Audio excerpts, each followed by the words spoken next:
We are rolling. Okay. Lloyd, would you give us your name, your date of birth, and where you were born?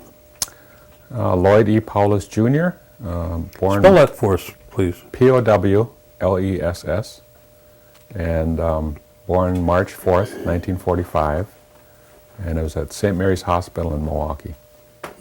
Okay. And the name of your parents? Lloyd Sr. and Joyce Yvonne House. That was her maiden name. Okay. Now she's Nori Damrell. Okay. Is there any brothers and sisters? From my dad's second marriage to Ethel, I have a half-brother and a half-sister, Larry and Dawn. Okay. Now, did you have any relationship with your grandparents? Were they still alive when you were, that you could remember? Yeah, I was very lucky. I actually was raised with them part of my younger life.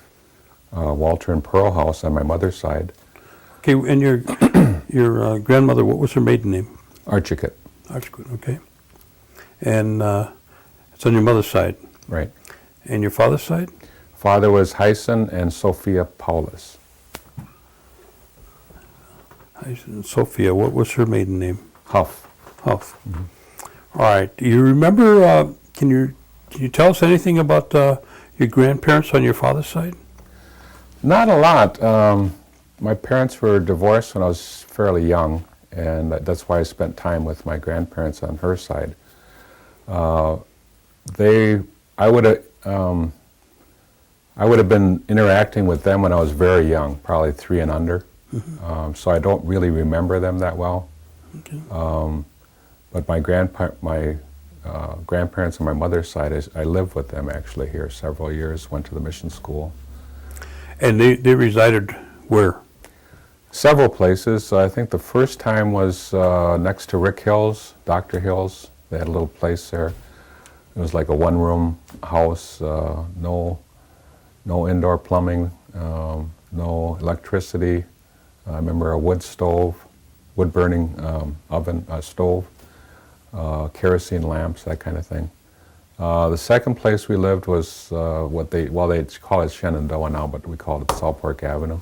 Probably still a lot of people still do call it that. We had a house there. And then the third place was where John Danforth lives now. He has the original house was torn down when he built the new one. But my grandfather and his family had built that house there that John Danforth originally bought and then built a different house and tore the old one down. So there was 3 places I lived here. Now, tell me a little bit something about your grandfather that you can remember. When you think of him, what do you think of most? Well, he was a longtime member of the church here, both he and my grandmother. I think he was on the vestry for like 30 years or something. And my grandmother was cook for the school and played the organ in the church. And that was really our whole social life and everything was the church here. I just kind of remember things about him about working different shifts, and he would sleep during the day and we'd have to all be quiet or play outside or if we weren't at school or something. I remember that about him, singing. When he'd get drunk, he would sing hymns in Oneida in his sleep, things like that. But and I know my aunts and uncles, several of them were home at the time, and they were at the age where they were playing ball and stuff like that. So I remember the Oneida Braves here, the games they played. I really remember, for some reason, I remember them playing at the prison, playing a team from inside. When they were inside the prison, for some reason that sticks in my mind. And I was a bat boy here for the ball teams my uncles played and stuff like that. So it was everything kind of revolved around the Episcopal Church while I lived here. Do you know if your grandfather, what kind of education did he have? I don't remember for sure, but I don't think he even got to high school. He worked for, I think, Northern Paper as loaded trucks or drove trucks or something along those lines for most of the time that I remember him working. But I don't think he had much formal education at all. And he raised 10 kids. Did he speak the Oneida language? Both grandparents did on my mom's side. I don't know about my father's side if they did or not. But both, in fact, they when they don't want the kids to know what they're talking about, they talk in Oneida to each other. And you kind of would pick things up, or through the Oneida hymns, you'd kind of start to put words together. But they were both fluent speakers. All right, your grandmother's background. What kind of education do you know of that she had? I don't know how far she got either, but I know she got a lot of training in music because of the organ. And I remember stories about her having some kind of all-girl band of some kind. So she had a lot of training in music, but as far as getting through high school or how far she went, I don't really remember. Okay. Now, let's talk about your parents. Let's talk about your dad. What do you remember about him? Well, like I say, they got divorced fairly young. He was in the service at the time. And he, soon after they got divorced, he got remarried, and he had always wanted to go to California, see California. So he went to California after he got married the second time, and looked around, checked on some jobs, and he got a job right away. So he just brought his wife out there, and they've raised their family out there. Okay. He would come and visit, maybe every year for a while when he was younger, and then it start to get further. And then as I got older, I would take any chance I could to go out and visit with him. So he really didn't raise me, but we had a relationship, I guess. Okay. But I didn't know him like a father, really. I see. All right. Tell us about your mother, then. What was her background? Well, she's always been a hard worker. I remember one time she told me, ever since she can remember, she always would ask for the hardest, dirtiest job, the ones that the other kids or in the family didn't want to do. And as we got to know each other, kind of raised each other, I could see that in her. She's always been a hard worker. She left home to go to Milwaukee to finish high school. I think she finished high school at Custer High School, where my wife went.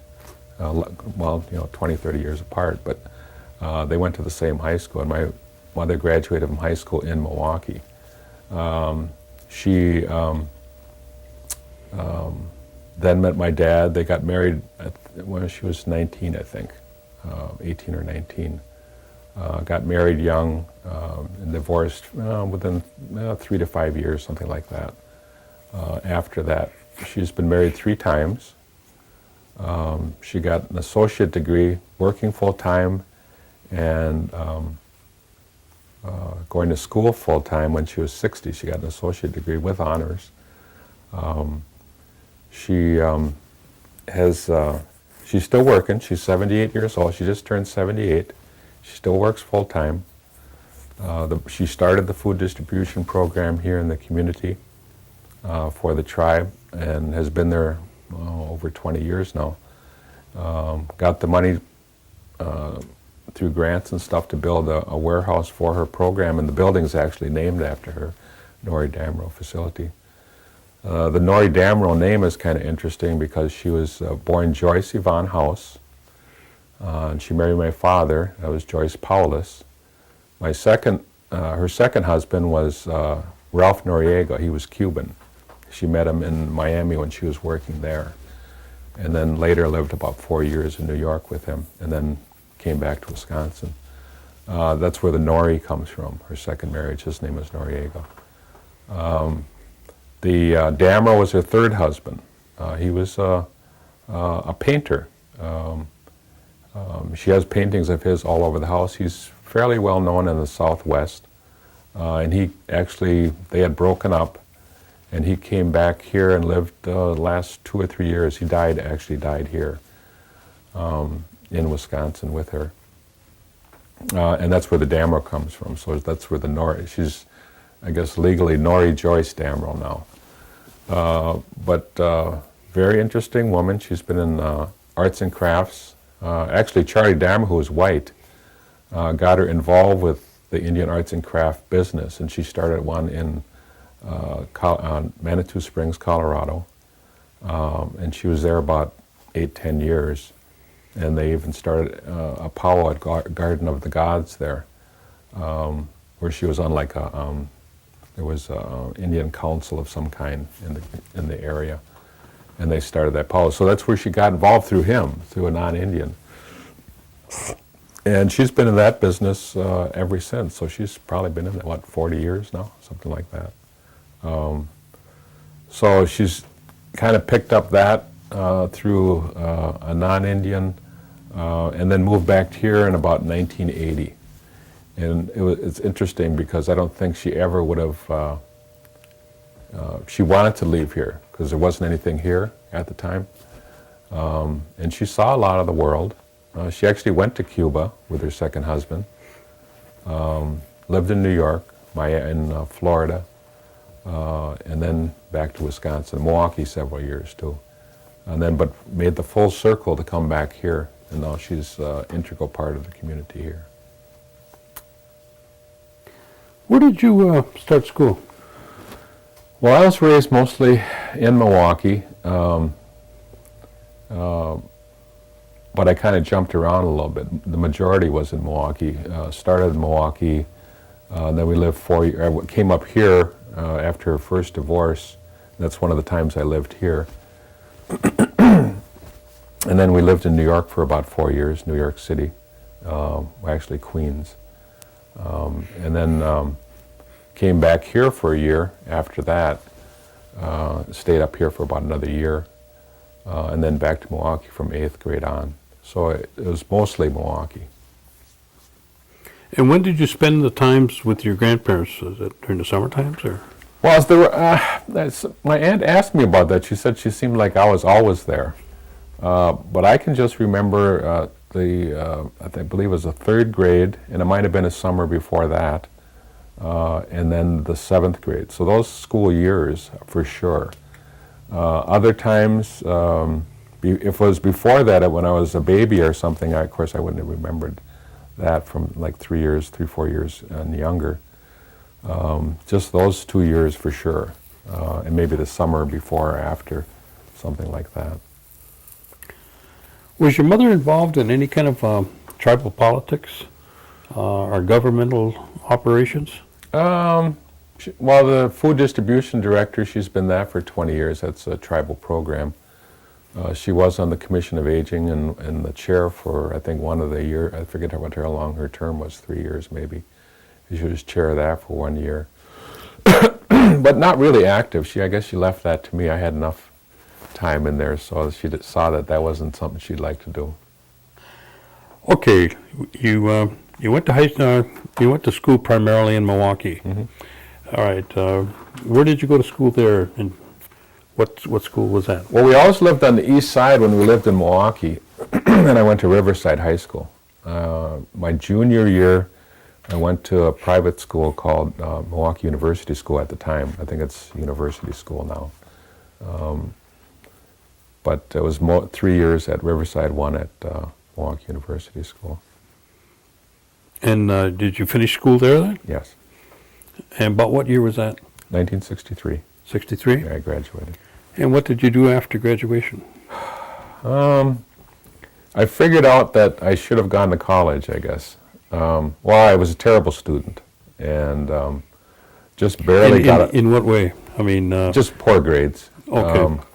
I was worried. I was into sports and girls, and so those were the top priorities, and then my schooling kind of came in 3rd or 4th.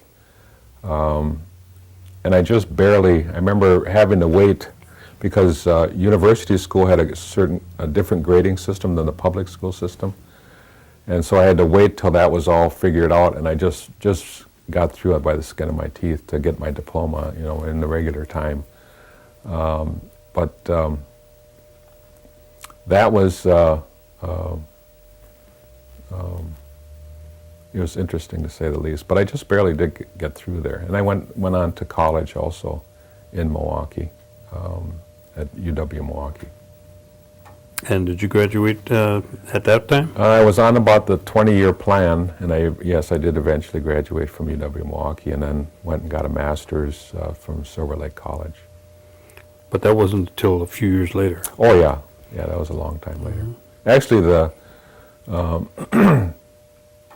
the master's was probably the easiest to get of all the high school diploma and bachelor's degree. That was probably the easiest because I finally figured out how important education was, and I actually applied myself to get the job done. So You had a different set of priorities, huh? yeah, I think so.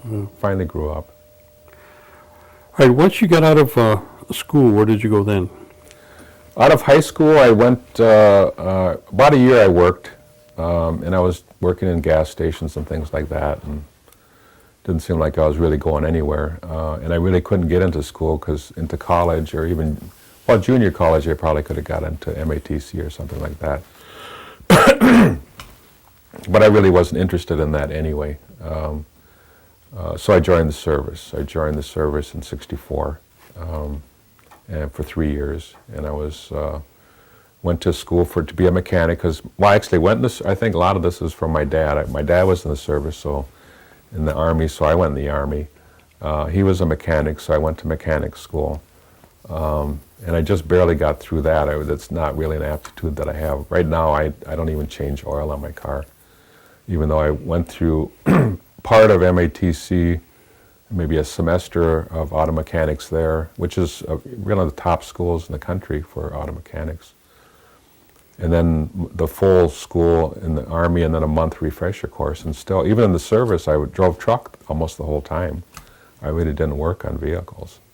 So I never really used that part of the education that I had gotten. So I was in there for 3 years, came out, I went to school. I went to college because my mother always wanted that. It was kind of just something you were going to do, taken for granted. So I tried that for a semester. I think I got out of the service in August. And I got home, and then I just basically drove right up to La Crosse to school. And I wanted to play football, so I went out, and I was on for 2 weeks, and the coach called me and he said, well, because of your high school transcripts, your grades aren't good enough to play football or to play sports. You'll have to basically prove yourself in the first semester you're here to show that you can get your grades, and then you'll become eligible for sports after that. And so I said the heck with it, because I had quit smoking and drinking everything to try it for the football team. So I just partied and flunked out and came back to Milwaukee. And I just bounced around for a long time until I met my wife, and she kind of straightened me out, I guess you could call it, kind of got the perspective back. And then I started school again at MATC first. First I was working. They wanted me to go to school, so I started school, and then I decided I wanted to get a degree versus working, so I switched gears there and went to school. About what year was that you...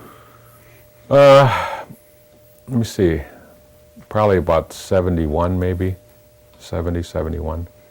Right after I got married and had been working for a couple years, then I started school, because they wanted to give me more responsibility. It's just a small company growing, and they just wanted me to kind of grow with it. But I needed some education, so. But then when I got into school, I wanted to get my degree, so then I left the work behind and just went to school and worked part-time, driving cab in Milwaukee. What was your wife's name?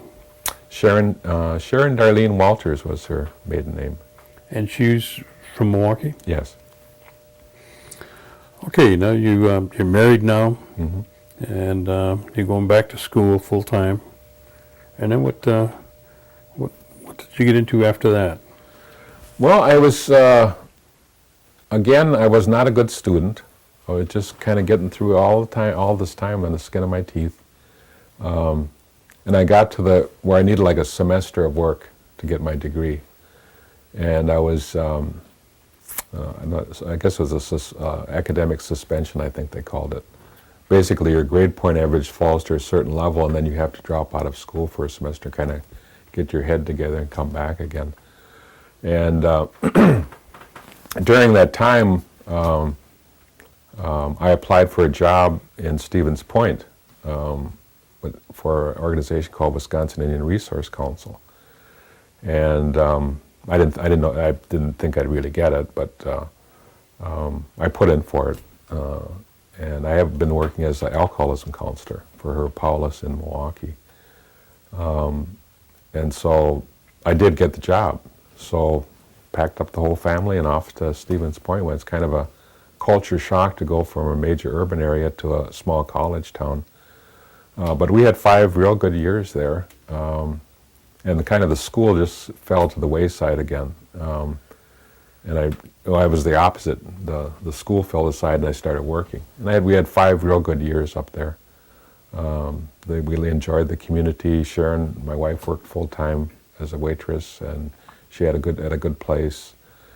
And I was doing well with the job that I had. Our organization was strong and doing a good job.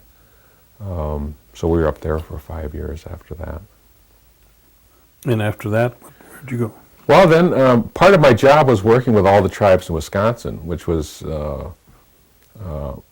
I really enjoyed, because I visited every reservation in the state of Wisconsin, and you started to see and knew most of the government leaders, the tribal council leaders, tribal chairman, that kind of thing, from all those reservations, and saw how nice they were. Ours is so much different, being right on top of an urban area, and the rest of it pretty much being farmland.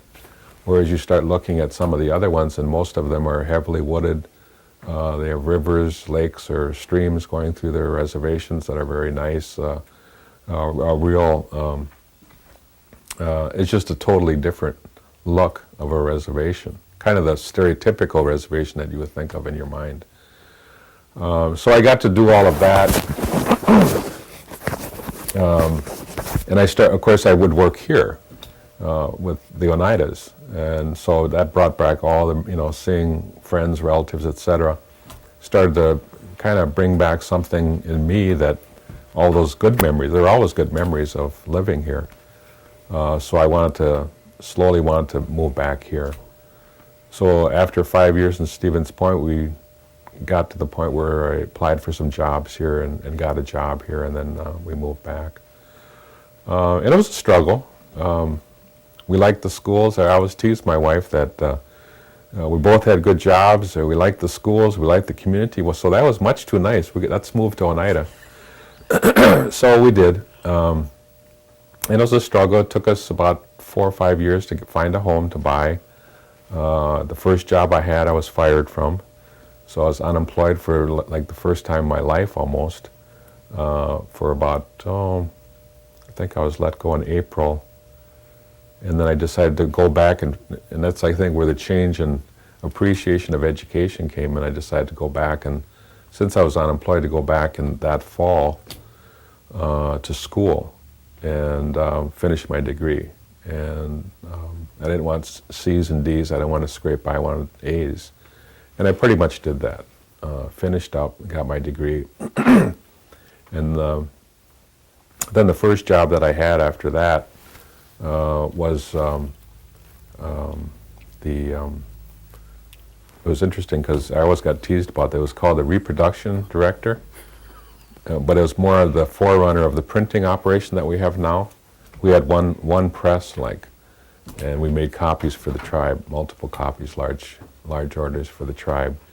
And Grace Kaler was my assistant at the time. And she knew how to run the machine. And we started Gully Weesox up. It had been kind of dormant since the last person who had ran it. And we actually ran the only weekly, the last weekly that we had, we ran it out of that little office. And what we would do is, we'd run all the pages, and they'd be on stacks on a big table like this over here. And then her husband and Sharon would come in, and we'd correlate by running around the table. But we'd get it out every week. It was kind of fun, actually. What was your circulation? maybe 1,500, something like that. Sizable? Yeah, so it was kind of exciting in a way, getting that out, making sure that got out every week. And so we did that for some special elections came up for the business committee after, let me see, I started there in May, I believe. In August, I think some special elections came up. I think it was Joy Ninham had, because of her health, had to leave, so there was an open position. So I ran for that, and it was, we tried to make it fun, you know, and we did a lot of things we're not used to around here. I guess I washed cars for free, and I had fill the void with Lloyd was my slogan. We had buttons, went door to door, which really a lot of people didn't do in those days, and things like that. And there was only, the turnout was probably, you know, 100, 120 people, if that, something like that. And I think I won with 85 votes. So I was on the business committee for about 11 years after that. But those first ones are always real interesting because you're kind of naive about politics and campaigns and that sort of thing. And I really wasn't pigeonholed in a family at the time, because my father's family is mostly in Milwaukee, and he had one brother that raised a family in Odana. So his family wasn't here, my mother's was. So with the Powless name, and nobody could pigeonhole that in any of the Powless families, so I was kind of I guess I had a broader range to choose from because nobody disliked me yet, or my family, or what have you.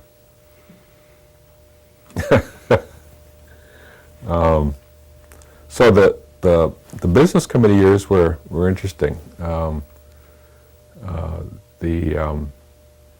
you know, you were on there at one of those, and several of those terms that I was on. It was a time where it seemed like we didn't really have that much. I think I saw some of the, I don't think our budget was even $1 million when we first started in '82. And going from that to cigarettes and bingo coming in and getting stronger and bigger and bigger and bigger and bigger. I remember being at the Civic Center, and that's where our offices were at the time. And the gymnasium was where bingo was held, and of course then it started to be almost every day. So then the community started saying, well, why do we have a gymnasium? Our kids can't go in there. And you started to get this kind of sentiment in the community, and then we decided to build a separate just bingo hall, which became the Irene Moore Activity Center.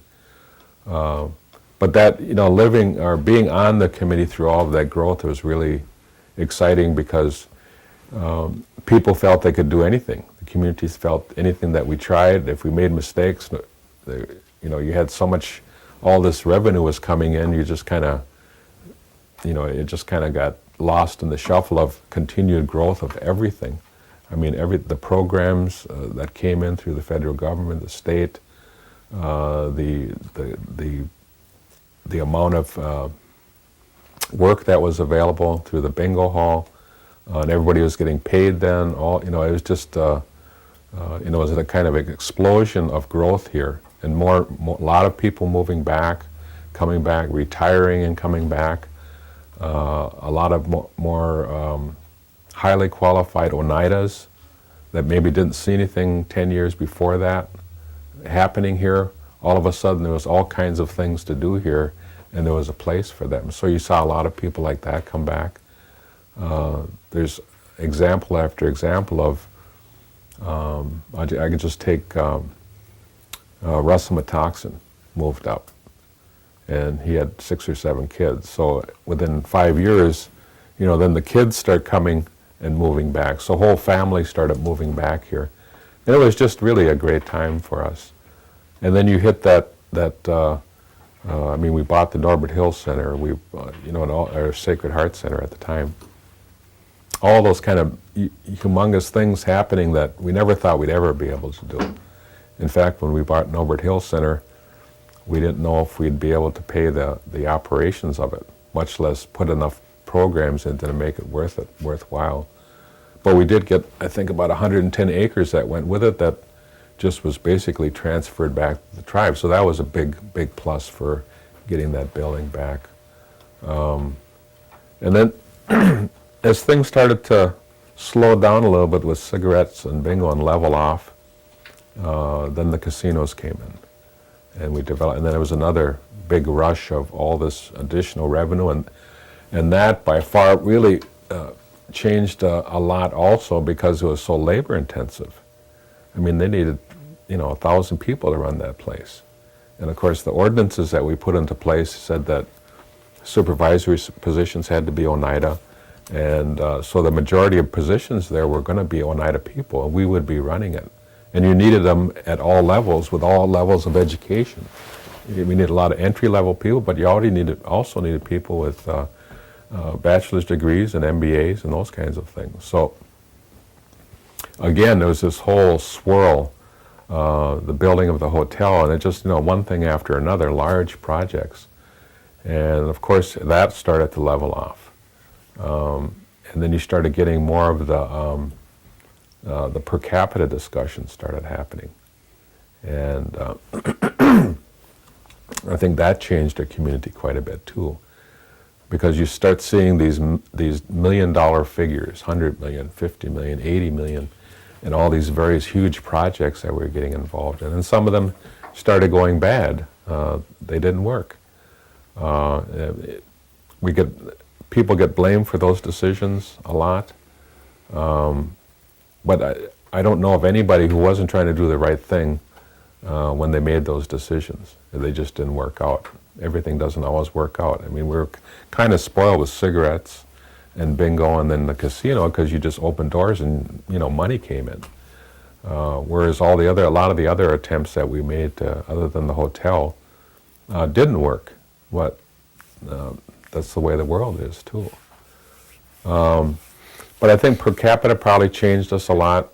You saw mistakes made, so if you're going to make those mistakes, I guess the thinking is then just give the money to the people. And we do have a lot of people that could use that. So you're never really right or wrong in the way that you do that.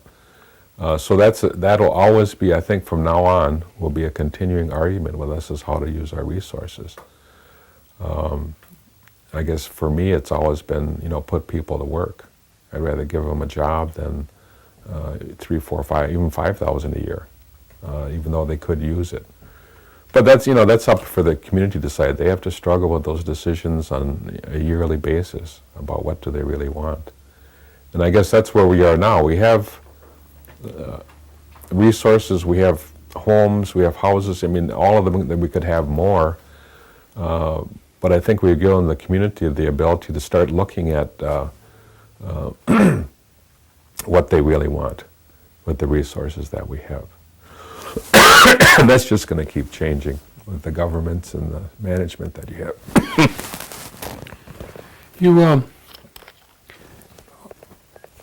You were telling you got married. Do you have any children? Yeah, our baby, Mark. It's interesting because we picked that name and not knowing how many, that there were about a zillion other Marks in the world.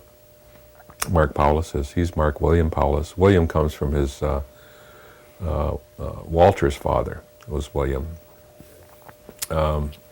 He's 33 right now, and he's director of bingo. So he's got his spot here. I don't know, he's not really one that wants to stay in Oneida, so he may leave, but he's been very successful there, and they keep expanding his duties and giving him better salaries, so time will probably tell. And we have one grandson, and his name is Alex, and what we found with Alex is that there's an awful lot of Alexes around now, so I guess that's a very popular name. In fact, there's an Alexandria Powless. It was funny because I always watched the newspapers to see the Oneidas, that are in various sports. So I was looking at I think it was Seymour box score one year for the girls. And here was Alex Powless on there. So that was interesting. But we see a lot of Alexes in the restaurant. Somebody's yelling Alex, and it's somebody else's kid. But he's 6, so he'll keep the line going, hopefully. The thing that he brings to mind is that I'm full, my son is half, he's a quarter. And of course, if they move to Milwaukee, 99% of the chance would be that he would probably marry a non-Indian, or a non-Oneida at best. And so then that ends our line. And another major issue that faces the tribe in the future, I might not have to deal with it, but my son and grandson will have to. And who knows what you're going to be able to do about that. We're so spread out. We tried our tribal school, but that really hasn't, caught on as far as people really buying into that, which would give us, a lot of marriages usually start with high school sweethearts and that kind of thing. And of course, your chances are better if all your Oneida students are going to the same high school and then going out. At least they're developing those. But it hasn't worked. So, I don't know if you can't make people marry other Oneidas. We've even discussed that in various committee meetings of giving people stipends, or buying them a house if they marry another, but really, can you really do that to somebody, and will it last, or will they just marry an Oneida to get a house and then divorce and those kind of things? So, very serious issue, and again, somebody has to come up with those kind of answers in the future. I know one of the things that you've been involved in since as long as I've known you, and that's the dancing part. Mm-hmm. When did you start with that, and where are you at with that now? Well, it's interesting again that how does an Oneida get involved in that? And it actually goes back to a white man, Charlie Damrow, who got Mom involved in the arts and crafts part, and then into the powwows. And then when Mom came back with all of that type of thing that she had been involved with, she got me started in it. We got an outfit, started dancing, got interested in powwows, and she always went to all of them. So then we started going together as something that we did together. And then from then it was just, I just enjoyed it. The dancing part, and and then coming back here, or moving back, I think I've been on the powwow committee for over 20 years, and I've cooked, I've picked up garbage, emceed, head danced, you name it, because I enjoy them. It's one of the best things for bringing people together. It's we still have our arguments, but not as much, I guess. And it's a little bit of keeping the culture going, I think, too. Powwow dancing isn't really our specific culture, but it has become that because we have hundreds of dancers now. And I don't know, usually there's 3 or 4 drums, people doing beadwork for outfits. I mean, there's a whole subculture within our community. So it is part of our culture. Now, we've made it that way. Ours is with the powwows, we try to incorporate. I think we'll have to stop for a while. Okay.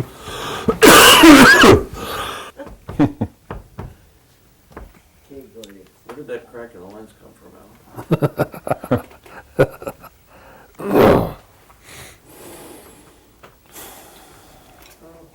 Okay, we rolling? All right. You're telling me about your experiences in dancing and what that meant to you. I think it brought out a lot. The dancing, kind of led into trying to understand what the powwows were about. And I had been in the service But I was always in trouble, always. And I really didn't appreciate or understand what that meant to be a veteran. And I think that opened a whole thing for me, seeing how they were treated, and seeing how many veterans there were, Indian veterans. Of course, my dad was one. And I recently just, after he died, I sent for all his medals. And he had a whole shirt full. And, but I really got an appreciation for that part of our community too. The dancing was one thing.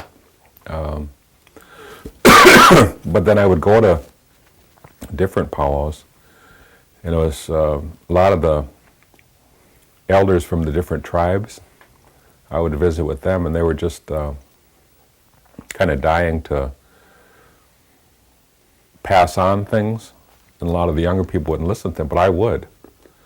So we would talk for hours on different cultural things about powwows or their tribes, which was very interesting to me.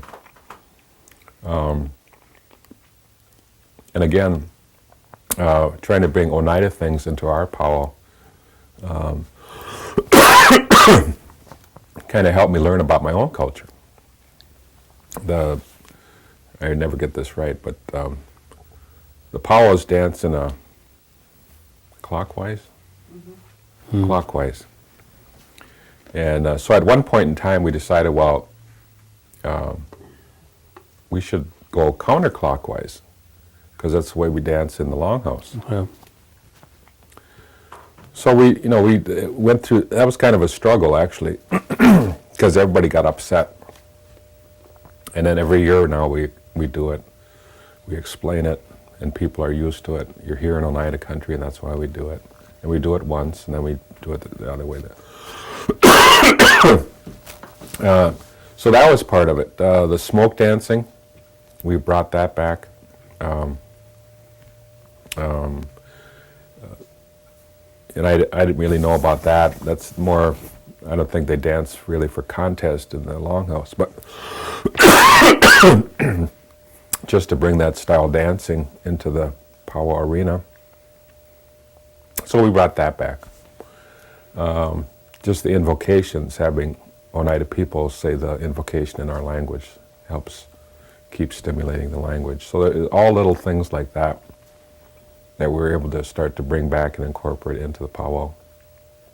And our crafts. The distinctive style of outfits that we wear. Some of the raised beadwork now is coming back stronger. Those types of things, bringing all of that back. So that whole range of things, and the food, kind of keep all those things going. And it also, is income for people. People don't realize that generates a lot of income for tribal people, either through the contest. Now, a lot of them are winning the contest money, the booths, being able to sell their crafts and food, and it's a good income. It's probably their biggest powwow of the year for a lot of them. I mean, some of them make probably $5,000, $6,000, $7,000, $8,000. So all those things put together, and then it's kind of become a time when everybody comes back too. They come back, they want to go to the powwow, they want to come back and visit, and there's reunions that happen and that kind of thing.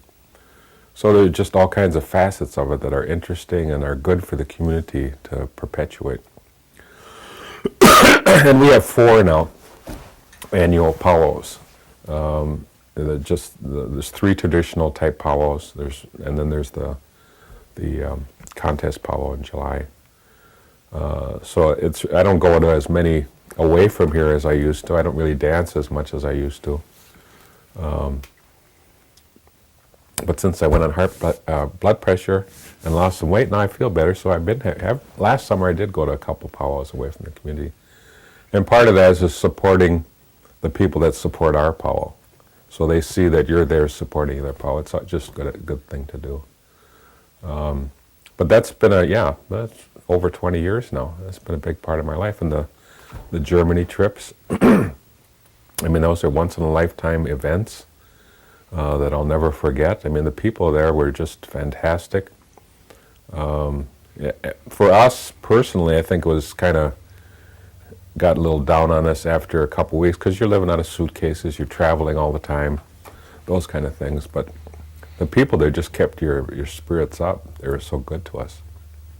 And they appreciated us, not only in a social sense or a cultural sense, but in a political sense.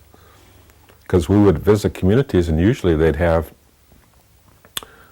city council people or the mayor would meet with us and have a protocol of this tribe coming to visit their community. And they respected us as a nation, basically. Whereas here, they could care less, about that designation here. You don't really get treated like that with other governments, other than being adversarial. There was just a whole different feel about how they felt about us. And I guess there were books read about Native Americans, and there was this, I think Winnetou was the main character, and that generated this interest in Germans and a lot of other Europeans. In fact, we'd had some of these hobbyist type groups, people, with kind of like groupies. They'd always show up at our various performances. But that was very interesting. The one trip with our 22 from here, or however many it was, and then later we tried to get all of the tribes represented in the powwow there, and both events were very, once in a lifetime things that you can't. I don't think you can ever do that twice, really. So those are that was an offshoot of the dancing too. So a lot of good things came from that for me that I'll always remember, and that's why I don't have any. As long as my energy is there, I'll work on powwows because I really enjoy them and think they do a good thing for the community. Okay, one last point. With your background and the things that you've experienced and seen, what kind of recommendations do you have for the youth that are coming behind us? Well, I think it's probably the same message that a lot of other elders or leaders or whatever you want to call us, is that you need school, you need education. And I'm not the greatest example to look at, even though I have gotten my master's, but at least I did that. And each time I passed one level, I was able to do more things with my life. And not to, why do you need geometry, or why do you need history, or why do you need chemistry, or why do you need and really I think for your mind, it's all these different disciplines, so that when you come to look at problems in your community or issues, you can look at them with all these different disciplines and come up with better solutions, or at least more solutions to a problem. Whereas if you just don't have those experiences in education, you're kind of, you're looking at it at a tunnel vision. It's a struggle for you to even understand what the issues mean. And that doesn't mean with education you always understand them either, but it gives you a better chance to look at them. So I think education is always, I read things when I came on from old documents from 20 years before us, from before I got on there. They were talking about education. We've got to have more money in education. Well, now we have our own elementary school system, our own high school, we have our own scholarship thing. There's no reason why, with a little motivation from parents, grandparents, and peers and teachers and everybody who we can think of, that people shouldn't get further education. And they have to look at education as not just going to college. There's all kinds of trades to learn through apprenticeships. There's maybe nurses. There's 2 year certificates. There's 2 year certificates. It's not like you have to go to school for 8 years to be able to, find a decent job. But the more that you do, depending on what your aptitudes and interests are, the better off you're going to be. It's just a good, I mean, why would anybody not want to go to school? I mean, you're a little poor, but just study, just read things, just learn things. Probably the easiest time in your life when you think about it. But you're growing up and progressing too. It gives you time to mature while learning. So I think education is one big key. Another one is you have to be very careful about the use of drugs and alcohol and cigarettes and all of those things. You can be told left and right, and I mean there's hundreds of stories, thousands of stories across the country where people just wanted to sample something and it killed them. So you have to be very careful and very knowledgeable about alcohol, nicotine, drugs, etc., and what that can do to you. Because it's going to stunt your growth, no matter how much fun you think you're having. And I went through that. I know a lot of people go through that, and they live through it, and they become good citizens and all that sort of stuff. But if you don't have to, there really isn't anything that helps you grow in doing that. So, you know, get as much information as you can and try to stay away from it.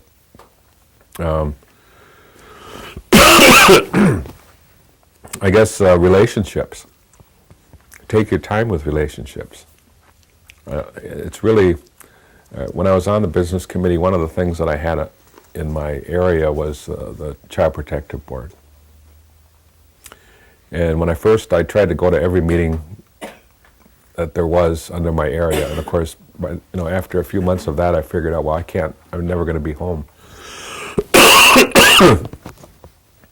But I initially went to several of those. And it was disheartening to see the situations that children were put into because parents weren't ready to have children.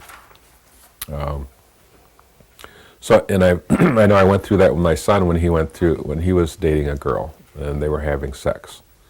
And I had the whole big speech with them about what that meant. And I actually was pretty hard on him. I said, if she gets pregnant, you're moving out, you're taking care of there's no school. I took a hard line on it. And I guess it kind of helped a little because there was no pregnancy while they were dating. And there's so many ways that you can avert that. But it always is amazing how children who aren't taken care of, who don't get love, think that they will get love by having children. And it's pretty hard to get over that, or get through that, or get to the child or the young girl, young boy before that happens. I mean, it's all over the community, 13, 14, 15-year-old girls getting pregnant. And then they break up, so you got a single mother there. Happens all the time.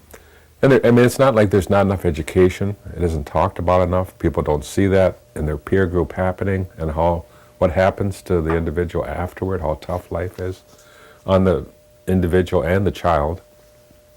It just makes life harder for everybody. So, look at that.